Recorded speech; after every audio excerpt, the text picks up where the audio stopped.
গাইছ বৰষুণ জাকৰ কাৰণে কলেজ যাবা ওলাই কিনেও কলেজ যাবা নাপালোৱে। সেই guys hello' and welcome back to my another mini blog. আৰু গাইছ এতিয়া ধুনীয়াকৈ ৰাতিপুৱা টোপনি পৰা উঠি কিনে গা পা ধুই কিনে কলেজ যাব ৰেডি হৈ গ'লোঁ, কিন্তু বতাহটো চোন কেনেকৈ ক'লাকৈ আহিছে। আৰু গাইছ ওলাই কিনে 5 মিনিটমান ৰখিছিলোঁ, কিন্তু তাৰে পিছতে মাৰি দিছে একদম ধাৰাসাৰ বৰষুণ। সেইকাৰণে এতিয়া ৰখি আছোঁ ওলাই কিনে। আৰু গাইছ সেই মানে 9টা চাৰে 9টা মানতে ওলছিলোঁ, আৰু এতিয়া প্ৰায় 10:30 বাজিল। এতিয়ালৈকে বৰষুণ যাক কমাই নাই। এতিয়া কলেজ কেনেকৈ যাওঁ সেইকাৰণে যি প্ৰেক্টিকেল লিখি আছোঁ, মানে অলপমান কিবা লিখিব লগা আছিল। আৰু গাইছ বহু টাইমৰ মূৰত বৰষুণ যাক কিবাকৈ অলপমান কমছে, সেইকাৰণে অলপমান ঘৰৰ পৰা ওলাই আহিছোঁ, মানে কেৰাম খেলিবৰ কাৰণে আহিলোঁ। কাৰণ বৰষুণ বতৰত ঘৰত কি কৰি থাকিব, সেইকাৰণে ভাবিলোঁ কি অলপমান কেৰামে খেলাওঁ। আৰু গাইছ এতিয়া খেলা খেলি উঠি কিনে যাই আছোঁ পোষ্ট অফিচত, মানে পোষ্ট অফিচত অলপমান কাম আছে, সেইকাৰণে তাকে যাই আছোঁ।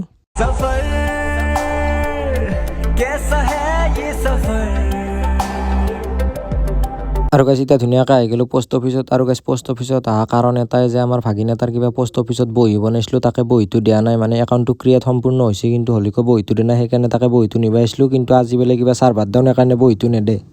আৰু বহিটো যিহেতুকে আজি নহয়, সেইকাৰণে আমি দুয়োটাই এতিয়া ধুনীয়াকৈ ঘৰত গুচি আহিলোঁ। আৰু গাইছ এতিয়া হৈ গ'ল গধূলি, আৰু কিবা খাৱাৰ কাৰণে মন গৈছে, মানে গধূলি হ'লে কিবা এটা বস্তু খাব নাপালে ভাল নালাগিলে। সেইকাৰণে দোকানৰ পৰা ধুনীয়াকৈ ফুলাৰি আৰু কণী এটা লৈছোঁ, আৰু লগতে এতিয়া পঢ়া চাব বহিছোঁ। পঢ়া চাই খাই থাকিম ধুনীয়াকৈ। আৰু গাইছ এতিয়া পঢ়া চোৱা কমপ্লিট হৈ গ'ল, সেইকাৰণে এতিয়া অলপমান খেলা উলিয়াই লৈছোঁ। মানে খেলা চাব নাপালে মনটো অলপমান আটকুটি থাকে না, সেইকাৰণে দ্যাটছ ফৰ টুডে গাইছ, চি ইউ।